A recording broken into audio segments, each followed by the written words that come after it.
Voilà. Aujourd'hui, nous allons aborder le tout premier cours de la psychologie en trading. Il y a plusieurs cours dedans.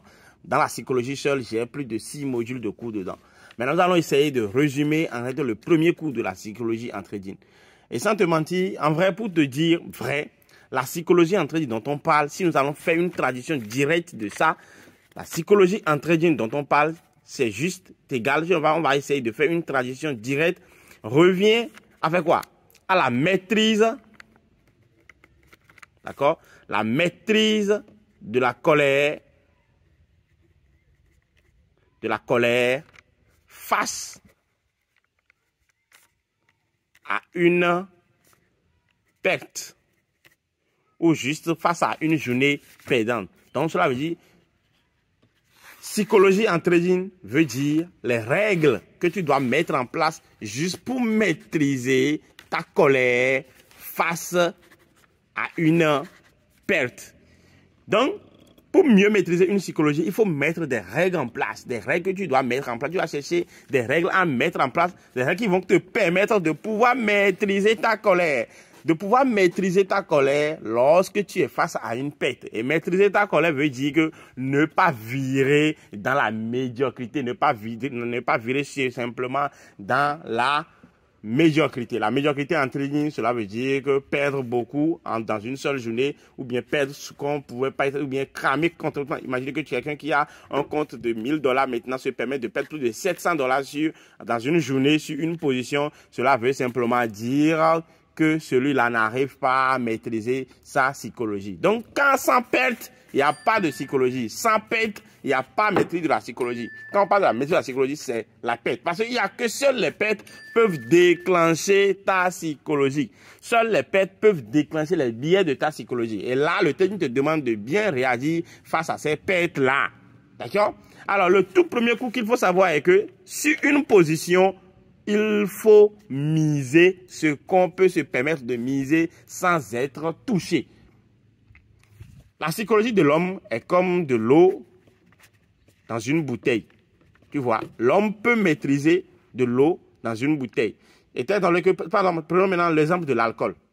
D'accord? L'alcool dans l'organisme. Tu peux maîtriser une dose d'alcool donnée, mais tu ne peux pas maîtriser toute une dose d'alcool. Ça veut dire que tout organisme, comme on le dit, peut maîtriser une dose. Peut-être que quelqu'un maintenant est là, il peut prendre une seule bouteille de l'alcool et il sera bien. Mais s'il passe à 2, il y a des dégâts. Il y a quelqu'un qui peut prendre 2 bouteilles et être à l'aise. Mais s'il passe à 3, il y a des dégâts. Donc, ça veut chacun, en fonction de la manière dont lui-même il est, de sa nature, de vraie nature, il peut maîtriser une colère donnée. Donc, c'est en fonction de ça qu'il faut maintenant essayer aussi d'envoyer la colère que tu peux supporter. C'est un peu compliqué, mais il faut essayer de comprendre. Et vouloir envoyer plutôt la colère qu'il faut supporter, c'est de risquer. Imagine maintenant que tu as $1000 maintenant, simplement. D'accord?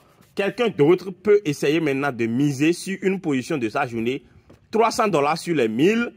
Et lorsque les $300 seront perdants, en même temps, lorsqu'il perdrait les $300 sur la position, alors il peut rester à l'aise. C'est-à-dire, il peut toujours continuer à maîtriser sa psychologie et dire, ok, ça va, je reviens demain pour continuer ma session de trading. Mais l'autre peut dire, oh, c'est ces $100-là que c'est trop pour lui. Et lorsque les $100 sont trop pour lui, en ce moment, il se vire, il cherche maintenant en même temps les voies moyens pour pouvoir au moins rembourser quelque chose, récupérer quelque chose sur les $300. Et c'est là le piège. Il ne faut jamais chercher à récupérer quoi que ce soit en trading si tu es perdant. Tu vois?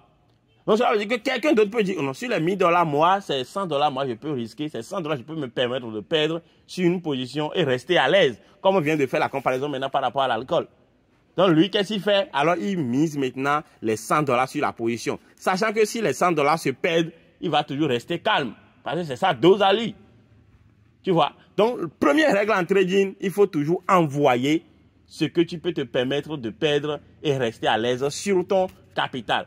Parce que tu dois savoir que nous naviguons tous dans le noir. Nous sommes tous des aveugles. Tous les traders sont des aveugles. Tous les traders, nous sommes des aveugles parce que nous naviguons tous dans le noir. Et tout peut arriver à tout moment.